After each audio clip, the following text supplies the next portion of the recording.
Labvakar, vasaras viducī, kad ceturtdienas vakaram ierasti pie jums dodas raidījums Lidojuma plāns, lai pastāstītu par dažādām interesantām lietām, kas notikušas Latvijas aviācijā.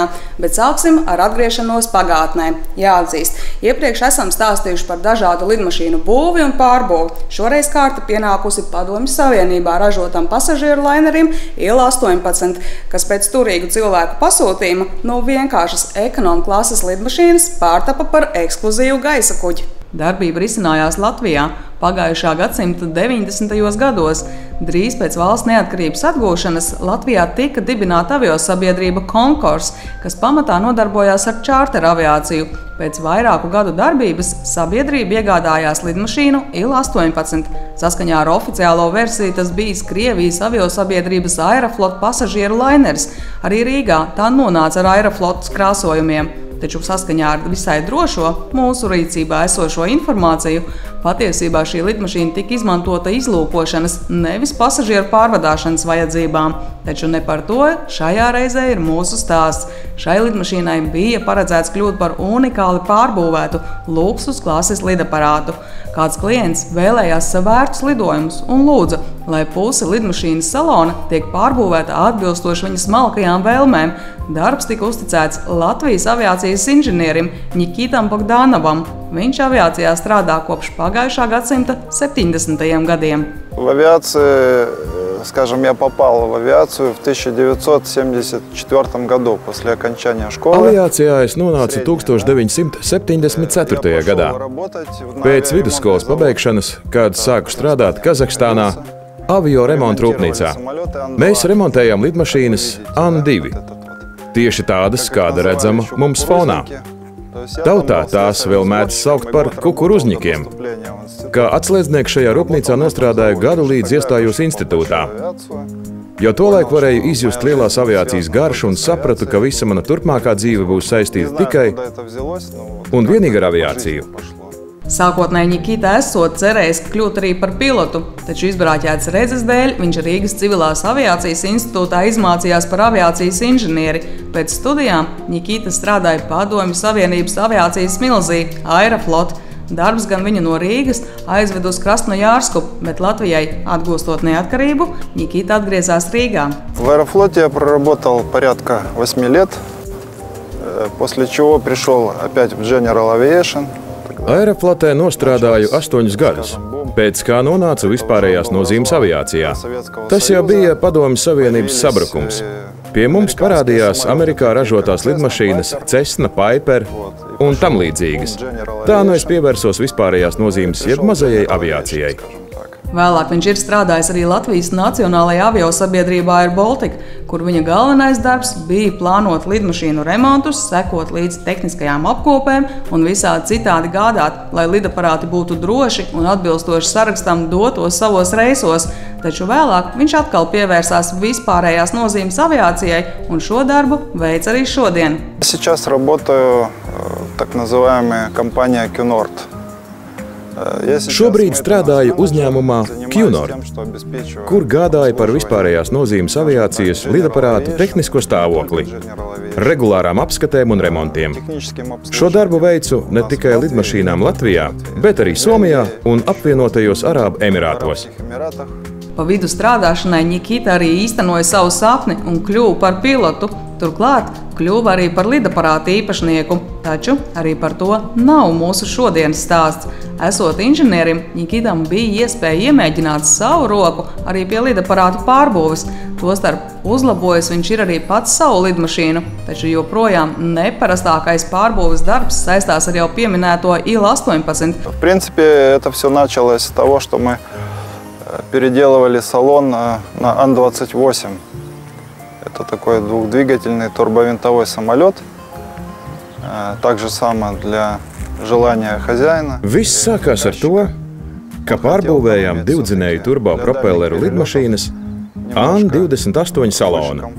Lidaparāta īpašnieks vēlējās, lai salons ir ērtāks tālākiem pārlidojumiem. Ar darbu veiksmīgi tiku galā. Un drīz arī nāca uzaicinājums pārbūvēt lidmašīnas Il-18 salonu.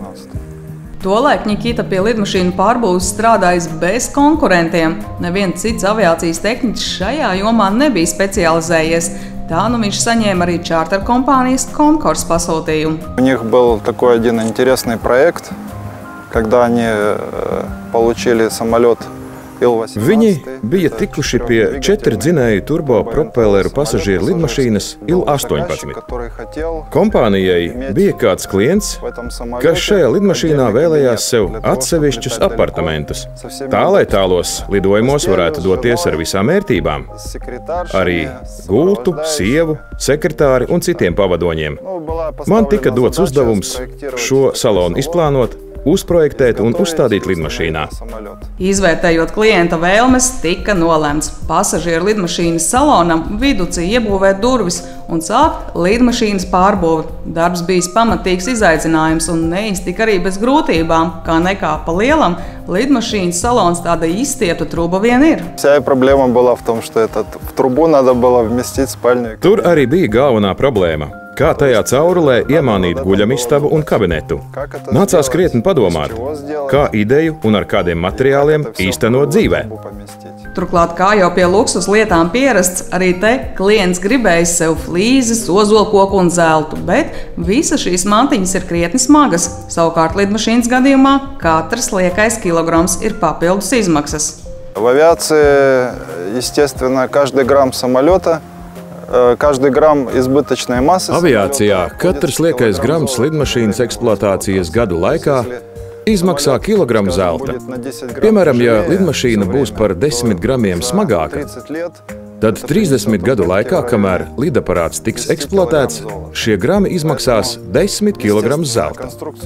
Tāpēc loģiski gan pašu lidmašīnas konstrukciju, gan arī visu, kas tajā atrodas, inženieri vēlas izstrādāt pēc iespējas vieglāku, taču nekaitējot drošībai un izturībai.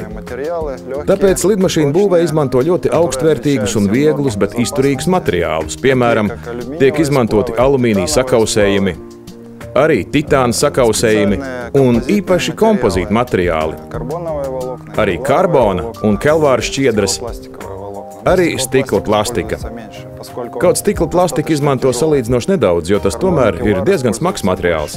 Arī Il-18 gadījumā, lai arī cilvēks varēja atļauties maksāt par luksus salonu izveidi, viņš tomēr nebija tik turīgs un, teiksim, kā ir, arī dumšs, lai lieki pārmaksātu.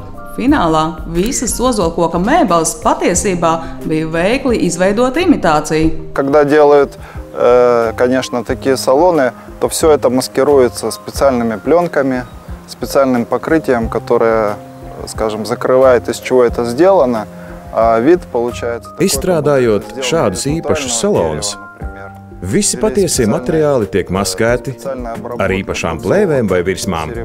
Rezultātā rodas iespējas, ka salons izgatavots no īsta sarkankoka, īsta zelta, sudraba vai marmora. Iespējas ir ļoti autentisks, kaut patiesībā visam iekšā ir kelvāra vai šķiedru paneļi. Šajā jautājumā izņēmums vien esot arābu šeihi, kuri gan piekrītot savās privātajās lidmašīnās šādas tādas detaļas veidot no imitācijas materiāliem, taču dārgmetālus pieprasot īstus. Те самолеты, которые заказывают шейхи, которые очень богатые люди, они, значит, при выполнении этих салонов используется настоящее золото, настоящие драгоценные. Ja lidmašīnas apdari pasūta arābu šeihi, kas, saprotams, ir ļoti turīgi cilvēki, viņi kā likums apdarē izmanto īstu zeltu, īstus dārgmetālus un akmeņus. Taču vispārējais tāpat kā imitācija, tostarp arī augstvērtīgie koki. Jāteic, neviens saprātīgs cilvēks lidmašīnā neuzstādīs no īsta koka darinātu bufeti vai galdu. Jo pirmkārt, koks ir ļoti smags, otrkārt, pie dažādiem temperatūras, mitruma un gaisa spiediena apstākļiem koks deformējas. Ja lidmašīna paceļas ziemā no lidlauka, kur temperatūra ir -20 grādi, tad lidojuma laikā salonā tiek uzturēta +20 grādu temperatūra, bet nolaižas lidmašīna Āfrikā 45 grādu karstumā, kokam ir pārāk liela slodze. Pēc 2–3 gadiem šādā režīmā koks vienkārši sabirs. Tāpēc koka vietā izmanto plastika konstrukcijas, kas tiek apklātas vai no plēvi vai koka imitācijas virsmām. Taču tās ir ļoti augstvērtīgas un vizuāli tās nevar atšķirt no īsta koka. Bet svars būs par 80% mazāks nekā īstam kokam. Bet atgriežoties pie mūsu stāsta galvenā varoņa, lidmašīnas Il-18, Nikita stāsta, ka pēc pārbūves vispārastākā vienkāršai tautai paredzētā lidmašīna kļuva gandrīz vai par kontrastu pasauli. Puse salona tā arī palika ar rūpnīcā uzstādītiem, teiksim, kā ir, ne pārāk ērtiem beņķiem, bet otra puse mirdzēja dārgmetālos un visādos smalkumos. Этот самолет был изначально для перевозки пассажиров простых, как сейчас. Lidmašīna sākotnēji bija paredzēta parasto, kā šodien pierasts sacīt, ekonomu klases pasažieru pārvadāšanai. Tur bija nedaudz vairāk nekā 100 sēdvietu. Pēc pārbūves palika tikai kādas 50 vai 60 sēdvietas ekonomiskās klases pasažieriem, bet pusi lidmašīnas aizņēma šis kabinets. Kā tika prasīts, uzstādījām lidmašīnā mēbeles, lielu dīvānu, ādas krēslu, kuram varēja mainīt atzveltnes pozīcijas. Arī dīvāns, nospiežot pultī vienu pogu, pārtapa par gultu ar izmēru 200 x 220 cm. Pogu nospiežot vēlreiz, tas salocījās atpakaļ dīvānā. Bija uzstādīta arī satelīta televīzija un daudzas citas mantas, kas nepieciešamas komfortablam lidojumam. Rezultātā, salīdzinot visu lidmašīnas salonu, kontrasts bija tāds pats kā starp 5. sērijas Žiguli un glaunu Mercedesu. Salona pirmajā pusē Žigulītis, otrā Mercedes. Atbilstoši klienta vēlmēm, Nikita pats arī izstrādāja smalkā salona dizainu un interjeru, piedāvājot dažādus tā risinājumus. No klienta puses vienīgā obligātā prasība bija ādas dīvāns. Obligāti bija jābūt ādas dīvānam un krēsliem. Viss pārējais salona dizains bija atstāts manā ziņā. Tie tad arī tajā trubā, ko sauc par lidmašīnu, tika uzstādīti. Bet interesanti, tā āda vismaz bija īsta, jeb arī no karbona vai sintētiskām šķiedrām darināta. Āda bija īsta. Pagaidām āda no karbona vēl nav izgudrota, taču neizslēdz iespēju, ka drīz aviācijas vajadzībām kas tāds būs izdomāts. Toreiz klients nesot vēlējies sev smalkajā salonā uzstādīt arī smalku vannu. Izrādās gan arī tā nebūtu bijusi problēma. Дело в том, что у самолета есть специальный бак, в котором находится вода. Jebkurā lidmašīnā ir speciāls bākus ar ūdeni. Tas paredzēts elementāri roku nomazgāšanai. Bākās ūdens apjoms ir pilnībā pietiekošs, lai 1 vai 2 cilvēki varētu novannoties. Pārējiem pasažieriem gan tad nāktos lidot ar netīrām rokām. Vispār lidmašīnā, ja klients ļoti vēlas, esot iespējams uzstādīt arī kamīnus. Protams, ne īstus, bet tomēr kamīnus. Tāpat var uzstādīt arī visādas citādas smalkas lietas, un tomēr arī labāko inženieru iespējām ir robežas. Jebko, kas ir pretrunā drošības prasībām, inženieris viennozīmīgi lidmašīnā neuzstādīs. Piemēram, ja klients liks demontēt kādu sistēmu, kas viņam nešķiet glīta, taču es zināšu, ka tā ir vitāli svarīga drošībai, es projektam nepiekritīšu. Bet atgriežoties pie pārbūvētā Il-18, Nikita atzīst, darbs pie šīs lidmašīnas bijusi lieliska pieredze, un viņš labprāt līdzīgu projektu īstenot arī šodien. Vēl jau vairāk tādēļ, ka nevien klients, bet arī nozares eksperti viņa darbu esot atzinīgi novērtējuši. Mūsu pārbūvētā lidmašīna piedalījās starptautiskā aviācijas izstādē Maskavā. To apskatīja arī kādas Šveices kompānijas pārstāvji, kuri bija specializējušies parastu lidmašīnu salonu pārbūvē atbilstoši VIP prasībām. Viņi mūsu darbu novērtēja ļoti atzinīgi un neslēpa, ka salons viņiem patīk.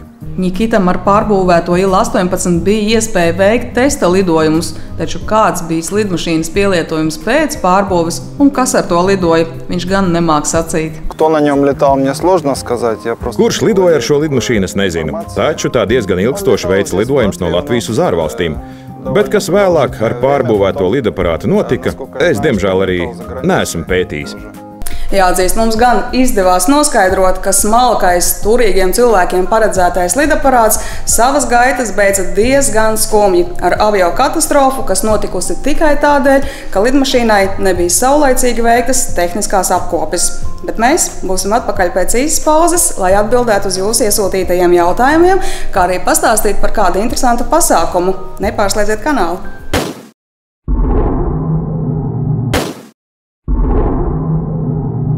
Tā nu esam atpakaļ, un nākamajās minūtēs izskan aicinājums apmeklēt aviācijas svētkus. Tie gan nebūs tradicionālie, mums jau pierastie aviācijas svētki, kas risinās lidlaukā Spilve. Šoreiz laiks doties uz Latvijas austrumu pusi. Tur tiek aicināts arī katrs, kuru interesē lidmašīnas. Svētku apjoms nav tāds kā Spilve vai vēl kaut kur. Es tāpēc saku, ka lokālā rakstura neliels, bet cilvēkiem no tā reģiona vai no tā apvidus, protams, arī gribās redzēt, kas ir aviācija un kā tas izskatās. Un ja ir cilvēki, kuriem gribas redzēt, kas tā aviācija tāda ir, atrodas arī tādi, kas rod iespēju aviāciju parādīt. Un paredzēts, ka arī lokālā mēroga aviācijas svētkos būs pārstāvēti visdažādākā veida lidaparāti, kas vismaz sākotnējo priekšstatu sniegs. Tur būs apmēram 5, 6, varbūt 7 mazās lidmašīnas, gaisa balons, varbūt kādas vēl nelieli lidaparāti. Vakarā, kad būs piemērot laikapstākļi gaisa balonam, tad arī notiks gaisa balonu lidojumi. Iespējams, svētkos būs pārstāvēti arī moto deltaplāni, avio modelisti un visādi citādi lidoņi, kas labprāt sev parādīs un uz visiem interesantu jautājumiem atbildēs. Un tātad, ja interese par aviāciju ir radusies, lūk arī pasākuma norises, koordinātas un laiks. 1. jūlijā Degumnieki lidlauks. Viņš atrodas no Lubānas ezera apmēram 2–3 km uz rietumiem. Tas ir Ošupes pagasts. Atliek vien cerēt, ka 21. jūlijas mūs lutinās ar saulainu un skaistu laiku, tā ka lidmašīnas aviācijas svētkos varēs nevien apskatīt un varbūt nedaudz pačamdīt, bet arī doties ar tām kādā nelielā izmēģinājuma lidojumā. Bet nu gan pienācis laiks atbildēt uz jūsu iesūtītajiem jautājumiem. Kā pirmais jautājums un ierosinājums, ko saņēmām no Kristapa. Viņš esot dzirdējis, ka lidmašīnas dažkārt savas gaitas šai saulē beidzot kā donori citām lidmašīnām. Jāiet noskaidrot, vai tā ir taisnība. Kā jebkurai tehnikai ir komponenti un dažādas lietas, no kā viņi sastāv, kuras bojājās. Dažas ātrāk, dažas lēnāk. Tas nozīmē, ka šīs komponentes ir jāmaina. Tas nozīmē, ja mēs nerunājam par variantu, kad maina uz jaunām, bet maina uz lietotām. Lietotas var būt, kuras nāk no remonta. Respektīvi, viņas ir bijušas kaut kad saplīsušas, aizsūtītas kādu remonta organizāciju, un tad viņas tiek pēc remonta atsūtītas atpakaļ. Viņas ir lietotas, bet viņas ir derīgas eksploatācijai. Otrs variants ir no lietotām detaļām, kad šādas detaļas tiek noņemtas no derīgas no lidmašīnām, kādām citām lidmašīnām. Tāds gadījums varētu būt, kad tā lidmašīna jau kurā gadījumā stāv kaut kādu citu remonta dēļ, tad tās rezerves daļas vai detaļas, kas atrodas uz viņas un kuras ir derīgas lietošanai, eksploatācijai, viņas var arī tikt izmantot citas lidmašīnas. Tas ir attiecīgi jānoformē dokumentos, ka šāds komponents tiek pārvietots uz citu reģistrācijas numuru, bet tā ir normāla praksa un to lieto pilnīgi visas aviokompānijas. Tad neiet runa tikai par mazām aviokompānijām. Un šādā gadījumā visbiežāk lidmašīnai, kuras detaļa tika uzlikta uz cita gaisa kuģa, pašai tiks pasūtīta jauna vai atremontēta rezerves daļa. Taču izrādās, tāpat kā automašīnas, dažkārt savu mūžu beidz kā rezerves daļu avots, līdzīgs liktenis var piemeklēt arī lidmašīnas. Jā, tādus gadījumus principā sauc par kanibalizāciju. Tā lidmašīna tiek citu lidmašīnas, teiksim, veselības dēļ sadalīta orgānos. Un tā dara, un tā neteikšu, ka ļoti daudz tā dara. Parasti tādas lidmašīnas daudzas aviokompānijas vienkārši pārdod tādām organizācijām, kas ar to nodarbojas, kas nodarbojas šādu lidmašīnu izjaukšanu. Tuvākā, kas profesionāli ar to nodarbojas, ir Lietuvā, FL Technics. Viņa gan savas lidmašīnas ir lietotās diezgan daudzas izjaukas uz rezerves daļām savu noliktavā, gan arī tuvākais, kas ir, tas ir Air Baltics, kurš dotajā brīdī ir izjaucis vienu lidmašīnu sastāvdaļām. Air Baltica kanibalizācijai ir nodevis lidmašīnu Boeing 737, kas savulaik bija līdzsabiedrības flotē pilnvērtīgi lidojošs gaisa kuģis un pārvadāja pasažierus, bet Rīgā tā atrodas vienu citu lidmašīnu uzturēšanas vārdā. Pati Nacionālā aviosabiedrība par konkrēto tēmu runāt īsti nevēlas, taču pusizjaukto un jau bez astes palikušo lidmašīnu var apskatīt arī bez aviosabiedrības piekrišanas. Viņu jebkurš var apskatīties. Lidostā aizbraucot otrā pusē, viņi tur ir nolikti stāvvietā. Vai vairs ne lidmašīna, bet tas, kas no viņas palicis pāri. Interesanti. Tā kanibalizācijai nolemtā lidmašīna tiks izjaukta līdz pēdējai skrūvītei? Līdz kaut kādiem struktūrāliem elementiem ir jēga viņu jaukt ārā un tālāk vairs nav jēga jaukt ārā, kur tā jau salikšana ir ļoti sarežģīta un vairs varbūt tīri ekonomiski neatmaksājas vairs. Bet detaļas, kuru noņemšana un pārskrūvēšana neatmaksājas, vai kuras vienkārši citām lidmašīnām nav derīgas, aiziet metāložņos. Un šāda perspektīva pastāv nevien lielajiem pasažieru laineriem, bet arī mazajām lidmašīnām. Bet atgriežoties pie nacionālā pārvadātāja, interesanti, vai lidmašīnu jaukšana rezerves daļās šeit ir bieži lietota prakse? Šī ir pirmā, kura tiek izaugta pilnīgi līdz maksimumam. Tā kā Uldis pats labu laiku Air Balticā bija vadošais tehniķis, viņa vārdiem nav pamats neticēt. Noslēgumā varam vien piebilst, ka visticamāk savu laiku nolidojošo lidmašīnu izformēšana pa daļām uz priekšu kļūst tikai un vienīgi populārāka. Par cik ir tagad ļoti zaļa pasaule, zaļa domāšana, tad ir, lai maksimāli daudz izmantot visas tās lietas, no kā lidmašīna sastāv, un to nekas nenonāk izgāstuvē, bet viss tikt atkārtot pārstrādāts. Ir speciālas kompānijas, kas ar to nodarbojas. Savukārt nākamo jautājumu mums uzdod Mudīte, kas neslēp, ka diezgan aktīvi seko līdzi visiem lētu aviobiļešu piedāvājumiem. Un katru reizi, kad viņa piefiksē, ka arī mūsu nacionālais pārvadātājs Air Baltica sludina pat tiešām zemes cenas lidojumiem, viņas teikšas dodas pie datora, lai lētās biļetes arī iegādātos. Taču vienmēr viņai sanākot situācija, ka biļete, kas piemēram turp un atpakaļ tiek solīta par 100 eiro, reāli ir nopērkama tikai par 120 eiro. Proti, turpceļā biļete saglabā savus solītos 50 eiro cenu, bet atpakaļceļām tā vienmēr uzlec vismaz uz 70 eiro. Rodas jautājums, kādēļ nacionālais pārvadātājs maldina pasažierus, solot biļetes, kas reāli nemaz nav nopērkamas. Air Baltica biļetes cenu nosaka pieprasījums. Ja attiecīgajā reisā ir maz pārdoto biļešu, respektīvi vēl ļoti daudz biļetes ir pieejams pārdošanai, tas nozīmē, ka jūsu biļete būs lētāka. Savukārt citā reisā, kur jau vairāk biļetes ir izpirkts un mazāk ir atlikuši, biļete būs dārgāka. Un tas, protams, ir atkarīgs no tā, cik jūs ātri pamanāties atkal rezervēt. Ja rezervējam laicīgi, biļetes cena ir lētāka. Ja sagadās tā, ka jūs rezervējat ne pirmais, ne otrais, ne trešais, ne 10. tad jūsu biļetes cena būs automātiski dārgāka. To sistēmu, to neregulē cilvēks, to regulē algoritms. Un tāda sagadīšanās pilnīgi noteikti ir iespējama. Te arī vietā jautājums, cik tad to patiešām lēto biļešu akcijās tiek piedāvāts? Protams, mēs to nepiedāvājam visiem pasažieriem. Tas ir aptuveni 5% no visām mūsu biļetēm ir pieejams par lētākajām cenām. Un skaitot uz galviņām, cik tad tie 5% sanāk? Tas atkarīgs no sēdvietu skaita lidmašīnās. Tad 100-vietīgā lidmašīnā tie ir 5, 150-vietīgā lidmašīnā tie ir 7, bet, protams, tur jārēķinās arī ar ierobežojumiem. Ja mēs zinām, ka ir kaut kāda ļoti aktīva ceļojuma perioda, kā, teiksim, Ziemassvētku laiks, tur arī tās pašas lētākās biļetes uzreiz, teiksim, tā visplašāk netiek piedāvāts.